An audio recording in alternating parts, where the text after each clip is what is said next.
in the community. So it had a wonderful vehicle over its existence from 1938. Wow. And it's a true legacy. I won't even start by saying the hearts and minds that paper had touched, the businesses that it has uplifted, and the support that we've received so much from that paper and continue to until you receive. So tell me, Alice, why are you now excited about passing the baton on to Deanna and what she brings to the table? Oh my, I mean, it was like, I was running the paper for 38 years. And I said, I don't know the high tech. I know how to pay stuff. I know how well, I know how to take photographs. But in this new age, people are asking, well, how do you get business? A lot of papers across the country are folding. They're going out of business. How are you able to stay in business? I said, we never had any money anyway. So there's nothing different. We've always operated on a shoestring budget.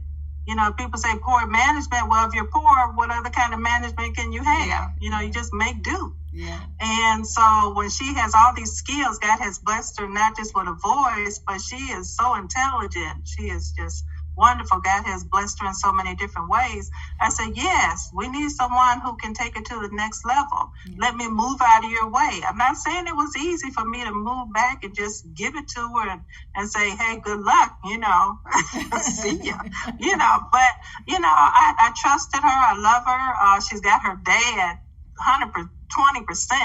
So his skill set, to write, to know what the community needs, to have her pulse. I mean, she's got all of that. She's compassionate. She knows people on the top. She knows people in the middle. She knows people struggling. And so she's got that God spirit. And so I says, hey, let me just move out of the way, while I can. I don't want to be on my deathbed and try to tell you or show you how to do something I'm not going to be able. Yeah. So I wanted to do it while I was healthy, while I had a good mind to share with her and train her. So we did an 18-month program. And I did an 18-month retirement boot camp to figure out what I wanted my retirement to look like and give her 18 months to learn the business. She already knew how to write. She said 14. She's been writing since she was 11.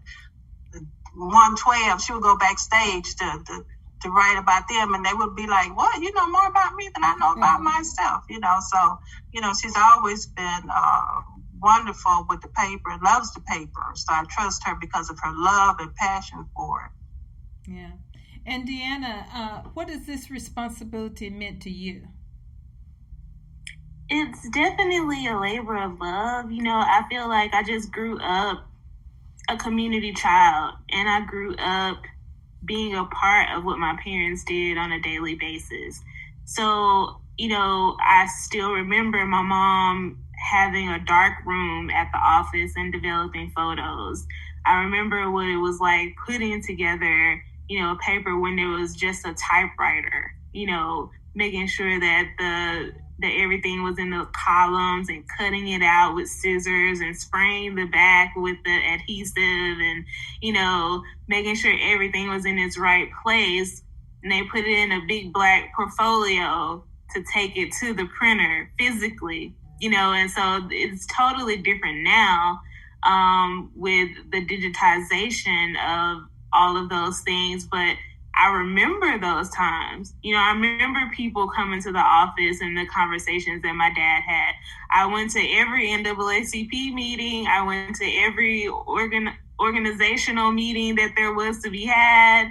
I just grew up within the community. And I think I needed my space away from that for a time to really figure out who I was. Sometimes you can get so entrenched that you lose sight of what really the issues are and really where we should be going forward. And so I think there was a period of time that, especially when I was pursuing music, that I was only focused on that and not a lot about what was going on as far as organization and grassroots movements were doing.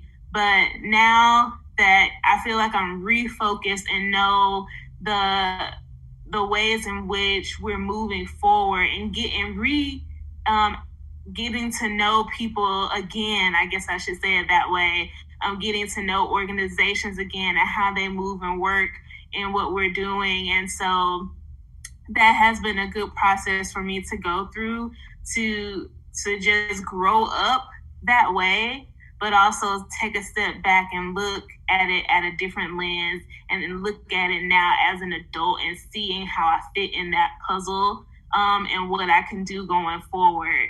So that's sort of where I come from. It's just a labor of love that I've just grown up around, knowing about, and just now applying that knowledge through the lens of how the world is shaping itself to be, trying to get that, that training from people who are mentors, people who have knowledge of where everything is going. So that's sort of where I am as far as taking on that responsibility. Great. Willie, can I share a quick story? Sure, go ahead.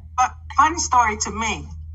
So Deanna's probably, remember when Harvey Johnson was running for mayor the first time? Mm-hmm. And Deanna went to one of the mayoral forums, and she came back home and she says, "Ma, this guy, he didn't even know who I was. Who is he? He doesn't know me, right? Because if he doesn't know me, I'm a community child, right? She's just a little tight. So he doesn't know who I am. So there's something not quite right here because she was like everywhere. So everybody knew. Deanna, they knew Charles Tisdale's daughter. Right. And for someone not to know her meant they had not been very active. They had some gaps. Deanna was saying this fella got some gaps. Yeah, for sure. Yes. Yeah, that's a great story. That's too funny. And I want to expand on that because, of course, Deanna, we pray for you and your success all the time. And we pray for the work of women all over all the time, especially here in our territory in Jackson, in the state of Mississippi. But media has changed. You talked about becoming digitized, and also our world has changed. And I think more and more, and especially in these times over the last couple of years, we are leaning heavily now on women to make sure that we hold on to what's good and what's right, and also to truth. I think women are still those players that can help speak to truth and keep us kind of on the track. And not all the time, not saying all women, but heavily, definitely on women. So how has media changed? What have been some of the biggest challenges, even for you, just in this short period of time that you have now taken over the realm? And how has an asset of being a woman helped with all of that? That's a great question, Willie. First, I'd like to say, I'll tell a short story. I actually wrote an editorial about it last week that, I was going back and looking at the relationship that, our elders play in our community.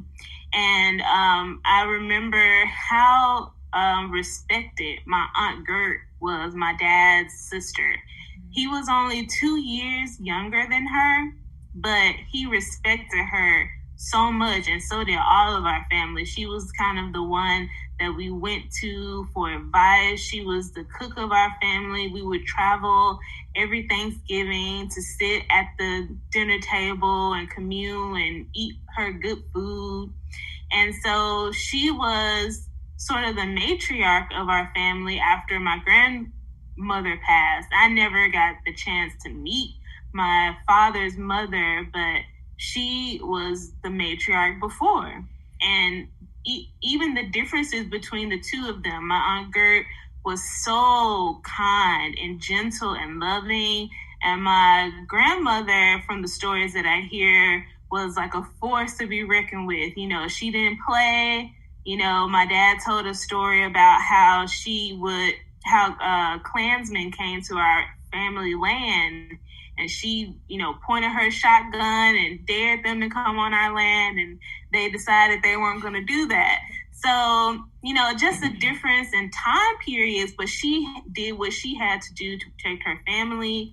And I think she facilitated the growth in her own children to be passionate and kind and intelligent, things that she may not have had the privilege to be during growing up in the turn of the 1900s, because she was born, I believe, in like the 1890s.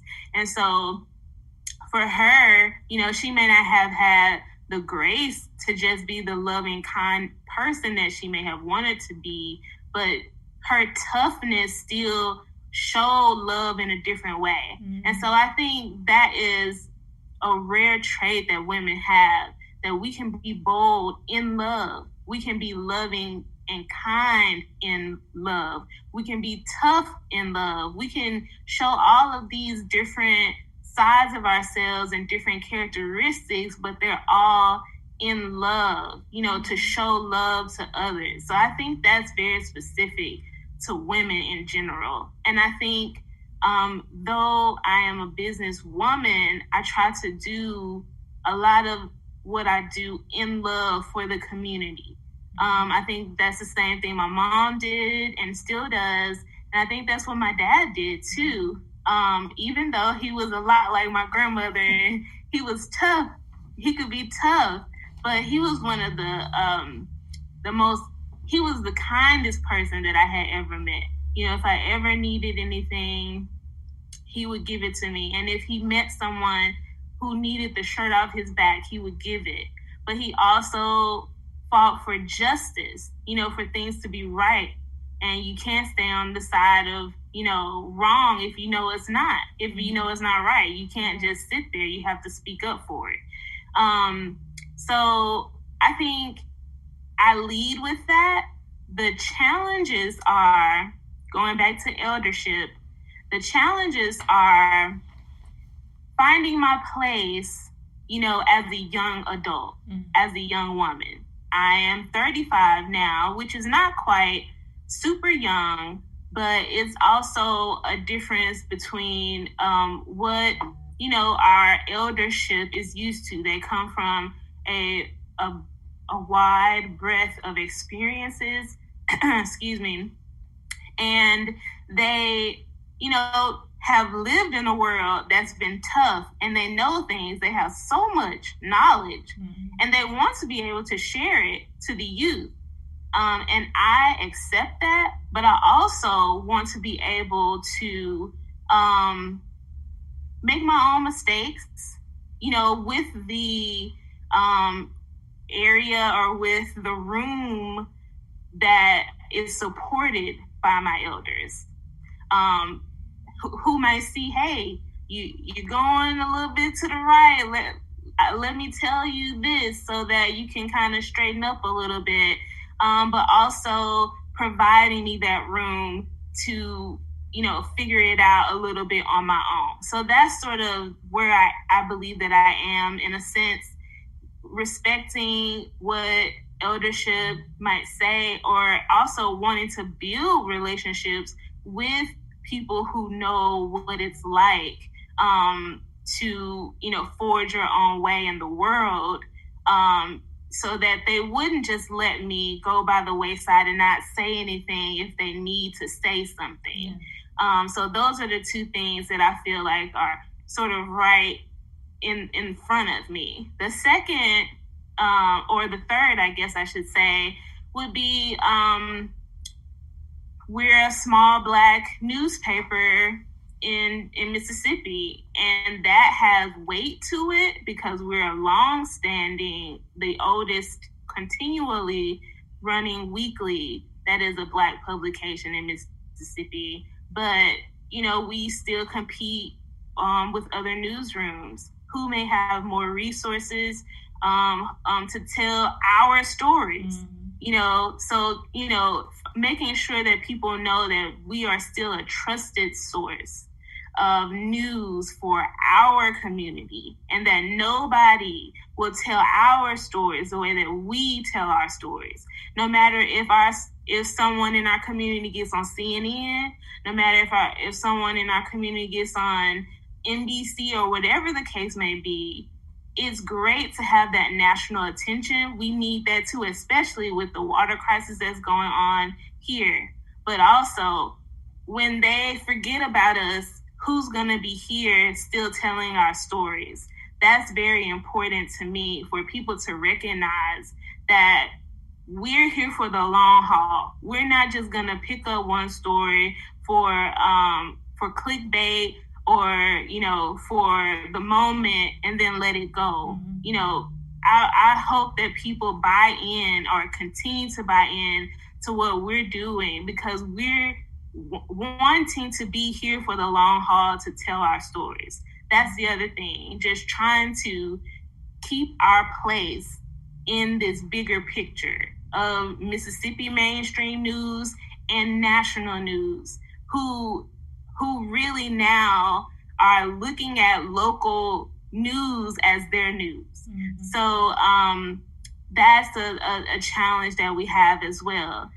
Also, we're digitizing, but it's a slower process than you would like for it to be. Our website is nearly done, but it's taking us a while to get there. And that can be frustrating at times, but I have hope that once we get there, that we will have a wide lane for people to really understand what we do. Some people will not pick up the paper. Some people may not go to our social media, but if they really see through our website that's being created really all the work that we're doing, I believe that more people will buy in to the stories that we're telling. And so that also brings in the need to increase our workforce, to make sure that we are pouring into Black journalists in Mississippi who need to be cultivated and need a place to be able to write what they need to from the perspective of the community. Because like I said before, no one can tell our stories like we can tell our stories. And so that's the next thing that we want to do, is to build and increase how we our family, basically, because we are a family at the Jackson Advocate. We just want to increase our family. I'm actually actively now looking for writers and editors to join our family within the next couple months. And so that's a big part of a challenge, but also an exciting thing that I'm looking forward to as well. So I probably could go on and on, but you're exactly right, because when I talk to people who say that I get my newspaper and I read it from the front cover to the back cover, and I think what you're saying, and I think what most people feel about the Advocate, is you all are that institution is a balancing for us that keeps us steady and keeps us on the path. It's not something that have come in and gone out or come in and gone out. You all have been with us consistently, that thing that we can count on, that thing that we can depend on. And people need that in the society that we live in. And Alice, you were about to say something? Oh, yeah. I mean, it's, I can remember when we were hiring people, they go to the Ledger and couldn't get a job. They come to us, they get hired. 6 months later, they could get hired at the Ledger. And so you can't keep anybody at the paper. I says, we're like a school. Mm-hmm. I mean, if that is our contribution, when you could come to us and we can train, get ready for the mass big media, that's fine. I think that's complimentary to us. Mm-hmm. So I mean, we did a lot of that, and interns, they can feel comfortable with us. There's a million stories out there. I just would continue to hope that if you like what we do for your child or your relative or your church, that you understand that in order to do that for others, we need the support of people to subscribe and, be a part of what we do. Picking up a paper one week won't keep us going, and I know Deanna's working day and night.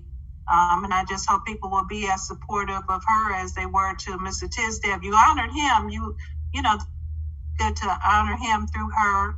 If you like what I did 38 years, to thank me, support her, that makes sense to me, because she's doing a tremendous job, and the future is just so bright. Yeah, and also we have to learn how to support in different ways. Of course, we want to buy ads in the paper. We want to publish our need for employees. We want to share our stories and events and all those kind of things. But also, I mean, even just the most simplest of way is to subscribe to that subscription, because those are opportunities where you can give them as gifts to your friends and your relatives, and definitely our seniors and our young people. You know, sometimes our young people, you know how young people are, they want that little shiny thing, the newest shiny thing, you know. So by giving them a subscription that they can have at their colleges where they are, or either on their jobs where they're getting that paper, and then they're getting that opportunity to read about our stories in our communities, it does so much. Not only it empowers that individual, but also then continues to support the paper. So there's a lot of ways we can support our local paper, and it's so important for us to do that. And even don't even think of it as, even if you want to say, I want to do this selfishly because I want this paper to remain here, I want it to continue to tell my stories. Do that. You know, there are so many different ways for us to support and share. Yeah, and thank you, Willie, for not just in word but in deed. You know, you subscribe, you advertise, you get subscriptions for others. You're always talking it up, so, we really appreciate you just being a woman of your word. People can always say they want to do this or do that, but you show it over and over and over, not just for us, but, for others out there, encouraging women to run for office, be a part of the process. And we just appreciate what you do, sincerely. Thank you. And I want to talk a little bit about, with our time that we have left, a couple of things. I told you it's going to be a two-parter, but I'm going to get these things in. But this, of course, is Women's History Month, and I want to put this question to the both of you all. What are some of the challenges and triumphs should women be inspired that have happened over the past few years? What are some of those things that should be pushing us to the next level? Well, I like to see that we're embracing young people. Maybe we have always done it over time, but now it's being documented. We're embracing young people to not just scholarship-wise, not just educationally, but business. Taking roles in voting, being elected officials. And I think we're doing that on a higher scale, embracing our young women to make them know that anything that they want is possible. Yeah. And I think that's marvelous. And we're starting young. National Council of Negro Women that I've been working with for years, we're starting young, elementary school age. And shout out to Juanita Doty. She works with boys, but she's a powerful force when it comes to making sure our young people have opportunities. And there's so many others. But I think it's important to know that we're really getting ready for, each generation has so many skills that God has made sure that each generation knows how to adapt to all the new technology. Because I'd have to call Deanna to figure out how to do the remote, or call my son-in-law to come over and set the new TV up. He just makes sure each generation knows how to be ready for the times. Deanna? I think I see just a lot of us doing the work on a daily basis. I think the people who will be considered, I guess, unsung heroes, that are just doing the work on a daily basis, I think that's where we shine, because that's where the work is done. Over this past year and a half almost, it's just been a struggle for everyone. But we've been disappointed. We've been disappointed on a national scale as far as race relations are concerned. Just with the mounting disparities within our community that continue and are perpetuated, and the cracks that have widened because of the pandemic. But there are still those of us doing the work, trying to make an impact on a daily basis and putting one foot in front of the other. Right. And those are the women that I love to celebrate, like you, Willie, who, work harder than anybody that I know. And, people like Nasambi Lambright, who is doing great work, and actually, her partnerships with Mississippi Votes and Erika Bennett, and what they're doing. Like, they just released a report yesterday about how people who are returning to society from being incarcerated are still disenfranchised, and what that process is to get your vote back, to be able to have the right to vote again, and what the cracks and the kinks in that are in the process to do that in Mississippi, and what we should be doing going forward. People like, our city council people who have been working tirelessly for Jackson throughout this water crisis. The churches in the area who are still, in their own ways suffering because a lot of us aren't able to go into the buildings, but they're still providing for the community during this time as well. Like Rukia Lumumba, who is doing a lot of work with trying to make sure that people return into society, and even those who are still in prison are not disenfranchised or have these wide set disparities that are already, obstacles for most of us anyway. Mm-hmm. There are so many people that are just really doing the work every day. Mm-hmm. I talked to Shirley Harrington last week, and, just learning her story about how she was the first Black woman to win the Democratic nomination for city commissioner before we had a city council, and how her campaign actually helped Senator Kirksey and those who were trying to change the redistricting landscape in Jackson and Hinds County and the state of Mississippi, how that helped them to change it to the system that we have now, where we have 7 wards and a mayor instead of 3 city commissioners and a mayor. Mm-hmm. And so, just knowing those stories of the unsung heroes of our city and state, and all through in the little pockets of the Delta or on the coast or wherever, there are so many people, grandmothers who are raising future doctors and lawyers and people who will be the first to do this or the first to do that. Everyone is working in tandem and connected in ways through their everyday work that will hopefully shape our world in the future for the better. Those working on climate change and how they're really trying to effectuate change now, because the time is now for us to really address that. On every level, whether it's entertainment or sports, there are people doing something on every level that's affecting others in positive ways. And so I just think the everyday person who's doing what they need to do for their family and for the world is who I celebrate. Yeah, and I think when we talk, that's why when I think of Women's History Month, yes, I know that, we're trying to set up a time to where we can kind of spotlight some of the milestones and triumphs that we've had.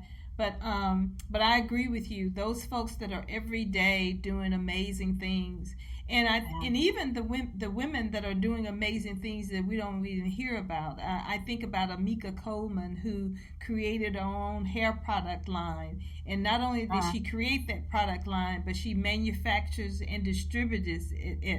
And it is a quality product line. It will stand up against all of those other fancy products that's on our shelf that we as women have been using over the years and been paying tons of money for, and they don't even this people that look like us is not behind it or benefiting from it. But those kind of things are just amazing, the types of things that women are doing. And I could just name so many others. I just recently met about a month ago, I'm somebody that I'm still so very excited about, Miss Vera Hall, who owns her own construction company.